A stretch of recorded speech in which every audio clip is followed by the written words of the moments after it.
Hola, ¿cómo están? Y bienvenidos a una nueva entrevista de Carta Política. El tema que vamos a tratar en esta ocasión es el 20º Congreso del Partido Comunista de China. Y nos acompaña un amigo, Patricio Justo, politólogo y director del Observatorio Sino-Argentino, el cual nos va a estar explicando un poco sobre cómo es este procedimiento, qué es lo que está ocurriendo en la gran potencia asiática, qué es lo que está pasando en China, bueno, y qué podemos esperar de este evento político, el más importante que tiene lugar en el país asiático. ¿Cómo te encontrás, Patricio? Bienvenido. ¿Qué tal, Felipe? Bueno, muchas gracias por la invitación, un gran gusto y felicitaciones por todo el trabajo que están haciendo. Muchas gracias, Patricio, a vos por aceptar esta invitación.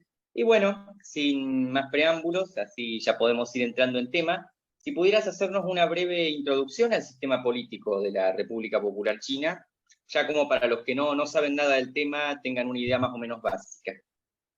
Bueno, daría para hablar largo y tendido de esto, para dar varias clases, ¿no? Del tema, que es un poco alguna de las cuestiones que suelo enseñar yo. Es un sistema muy particular, único en el mundo, ¿no? Que a veces es confundido porque se lo compara erróneamente con otros países que tienen comunismo en el poder, un sistema económico político comunista, como puede ser Cuba, como puede ser Corea del Norte. Hay algunas similitudes, pero es un sistema que está fuertemente arraigado en la cultura, en principios y valores chinos milenarios, te diría. Por supuesto que lo novedoso, lo reciente, que es como una gota de agua en un mar de historia china de miles de años, estamos hablando de 72 años de historia desde que se funda la República Popular, un sistema bien jerárquico, piramidal, que tiene en la cúspide a quien es hoy. Tres jefaturas, alguien que concentra tres jefaturas. Presidente de la República, secretario general del partido, que yo diría que es lo más importante, de hecho, porque el Partido Comunista, acabamos un dato importante, es el único partido que está legitimado para gobernar China según la Constitución. Si bien hay otros partidos políticos pequeños que por lo general actúan como satélites del Partido Comunista, el único que puede gobernar es el partido. Por eso es tan importante ser secretario general del partido ante todo, ¿no? Eso automáticamente te convierte en presidente de la República desde hace ya casi 20 años, y Xi Jinping, en este caso el actual presidente, también es secretario general de la Comisión Militar Central. O sea que maneja ahí lo que es el Ejército Popular de la Liberación, las Fuerzas Armadas. Esta triple jefatura te da casi el poder total sobre el sistema político, pero por supuesto, yo te decía, esto es una pirámide.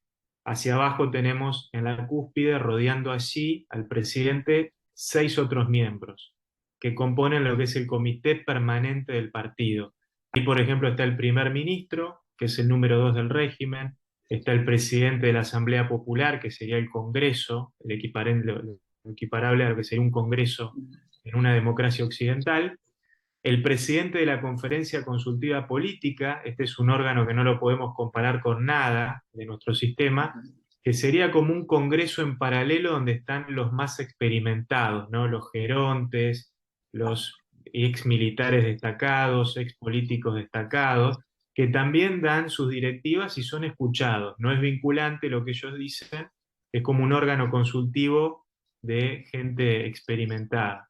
Hacia abajo seguimos, tenemos el Politburó, 25 miembros, el Comité Permanente, el Comité Central, perdón, unos 200 miembros, y hacia abajo, hasta llegar a un partido que en su conducción tiene unos 2.200 miembros, ¿sí? Esto es a nivel nacional. Pero después, si vos te vas a las provincias, tenemos 23 provincias, tenemos regiones autónomas, también hay comités ahí que funcionan de esa manera piramidal. En el caso de las provincias, los gobernadores son designados por el presidente, en las regiones autónomas también, pero entran a jugar algunas formas de democracia semidirecta, podemos decir, con un poco de mayor autonomía. Así que en líneas generales es un sistema muy complejo que está fundamentado en esta jerarquía sólida, esta estructura piramidal tan compleja. Y te cierro con esto, aunque daría para hablarlo mucho más, la meritocracia. Este es un tema que está arraigado en las fuentes del partido, que no lo trae el comunismo cuando digamos, funda la República Popular, sino como te decía, esto viene de antaño, de las fuentes confucianas, podemos decir, y de otros grandes pensadores que forjaron lo que uno puede llamar un pensamiento chino, aunque también es muy variado, es muy complejo. Pero bueno, eso también, o sea, no es que solamente está arriba quien tiene cercanía con el poder. Estás arriba también porque tenés condiciones para estar, ¿sí? Por supuesto que en la cúspide entran a jugar las internas políticas, como suele pasar en la política en general en todo el mundo, pero digo, no vas a encontrar gente que no tiene los antecedentes suficientes en un puesto importante, eso no te va a pasar en China, ¿no? Así que eso es en líneas generales la estructura de esta maquinaria tan compleja, tan hermética, tan difícil de entender que es el Partido Comunista Chino. Es muy interesante, francamente, hablamos de un sistema único en el mundo, como bien citaste, bueno, como suele convenir a las grandes potencias, ¿no? Que suelen tener sistemas más que nada únicos, adaptaciones de sistemas que vemos en otros países más pequeños, pero como siempre teniendo en cuenta que es un país enorme y con su propia cultura, sus propios diseños, su propia impronta. Y en definitiva vamos al evento que estamos viendo en este momento, el Congreso Nacional del Partido. ¿Cuál sería el procedimiento del Congreso? Tenemos en cuenta que dicen que es el mayor evento político que tiene lugar en China, que tiene lugar cada 5 años. Entonces sería comparable a lo que en una democracia occidental sería una elección general, ¿no? ¿Se lo puede comparar con algo así? Exactamente, si uno tiene que trazar un paralelismo, por ejemplo, con nuestro sistema en Argentina, sería el momento de la elección presidencial, ¿no? Que sucede cada 4 años. En este caso, el problema es que la democracia, si bien dentro del partido se produce desde abajo hacia arriba o se produciría, porque como te digo, eso no es un proceso abierto, no es que uno puede estar viendo las deliberaciones que hay, las internas se van resolviendo de manera hermética, en cónclaves, entre las cúpulas, pero también que se dan en las bases, se dan a nivel provincial, se dan a nivel de las ciudades también. Todo ese proceso se da como en el año previo, hasta que llegamos a este momento que es el Congreso del Partido, donde de alguna forma ahí no se delibera mucho, ahí simplemente es el momento donde durante varios días se producen varias cosas muy rituales, no muy protocolares, de las cuales una de ellas, la más esperada, es cuando en el cierre del Congreso aparecen caminando los nuevos miembros de los máximos órganos partidarios. La máxima atención, como te decía, en el comité permanente, esos 7 miembros. En este caso es muy interesante porque ya sabemos, o sabemos con un 99% de certeza, que vamos a tener la continuidad del presidente. Por supuesto que es la figura que todo el mundo espera ver qué pasa con él.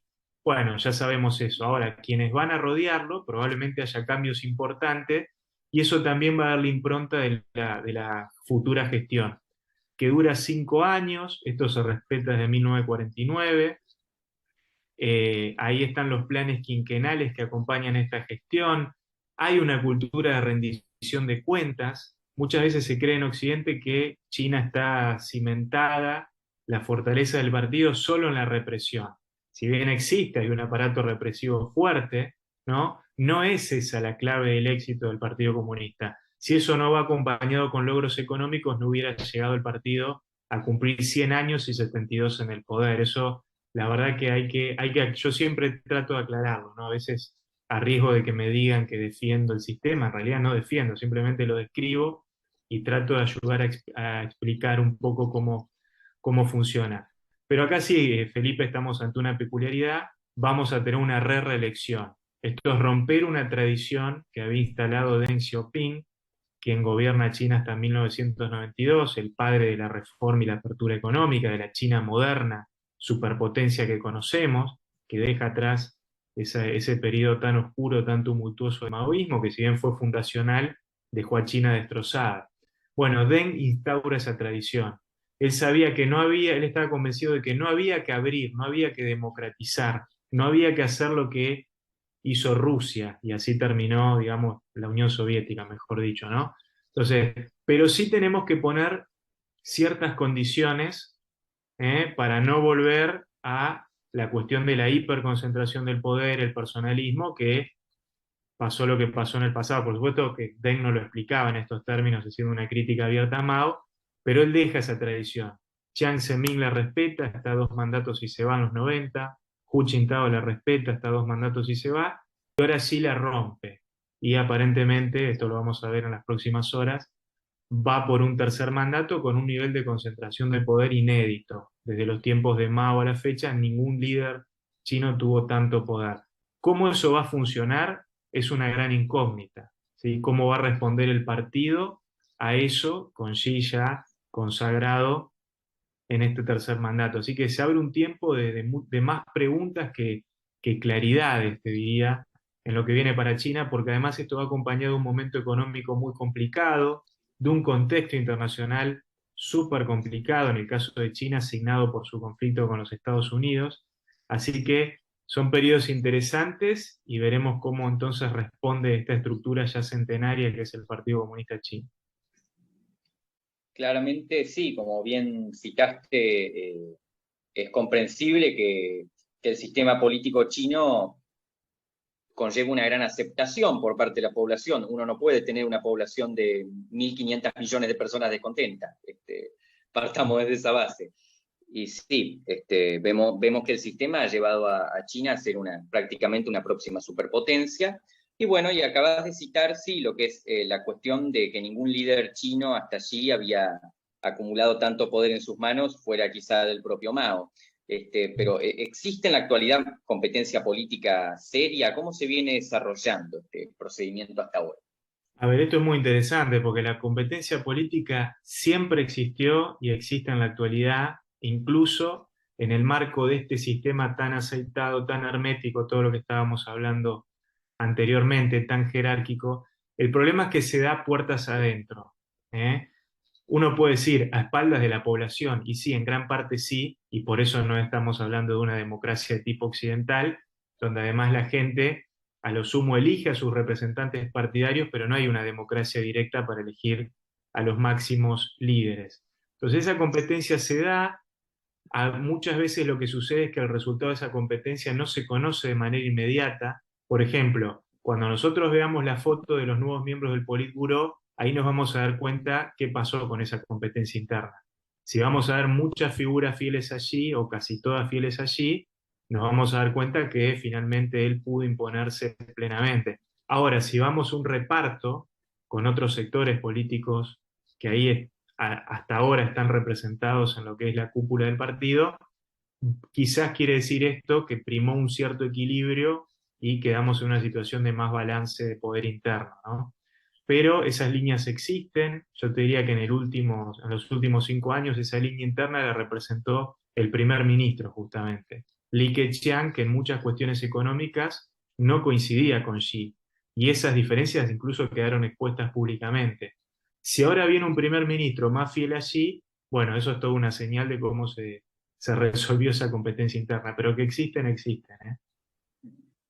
El primer ministro, tengo entendido que había dicho que se iba a retirar después de los 2 mandatos, ¿no? Claro, Pero él se retira y este es un dato muy relevante porque hay que ver quién lo reemplaza, es la gran pregunta, ya resuelta la incógnita de que sí va a seguir, todo el mundo está especulando de quién va a ser, si va a ser alguien ultrafiel allí, si va a ser alguien moderado, si va a ser alguien cercano al saliente ministro Lee. Entonces, todo eso es una señal de cómo se va a reconfigurar el poder político en China. O sea, no solo importa quién está en la cabeza, más allá de esta gran concentración de poder que logró Xi, sino que las figuras que lo van a acompañar, eso va a ser muy importante para ver cómo va a ser la política económica, cómo va a ser la política exterior.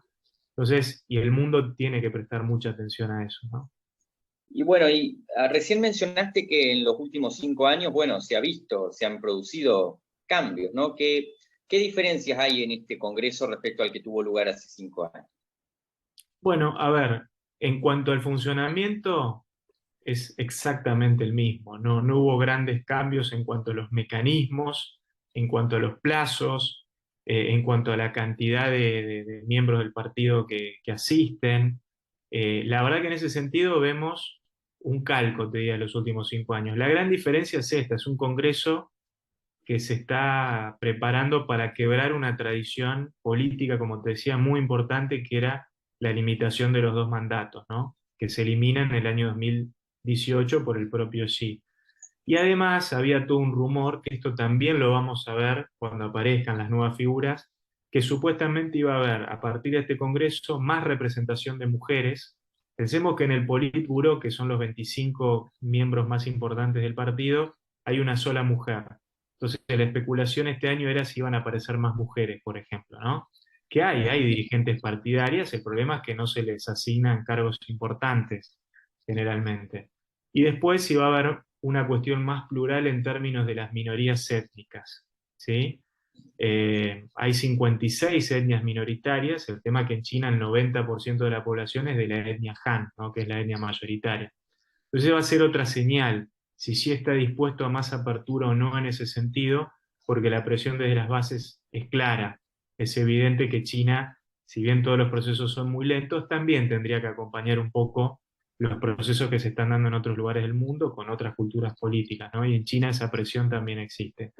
Eh, pero te diría que es eso. En cuanto al funcionamiento del Congreso, no ha habido grandes cambios en cuanto a al ritual político y a los mecanismos, ¿no? De funcionamiento del partido.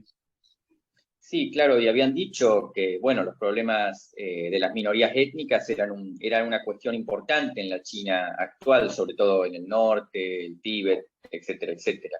Es un Este, problema, es un tema.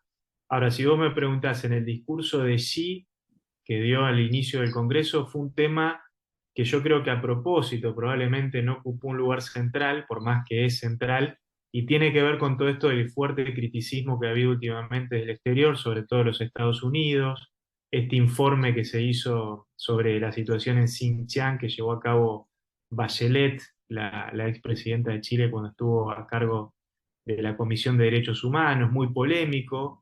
Hubo una votación favorable a China recientemente en la ONU para no seguir debatiendo esa cuestión. Así que es un tema muy politizado y yo creo que por eso se lo trató de sacar de lo que es los discursos públicos en este Congreso, si bien es un tema crucial, quizás de lo más candente en cuanto a la política interna de China. Muy bien, Patricio, muchas gracias, la verdad, por todas estas dudas que nos estás aclarando. Y ya para ir cerrando, ¿alguna última cuestión que nos quieras remarcar sobre este proceso? ¿Alguna reflexión?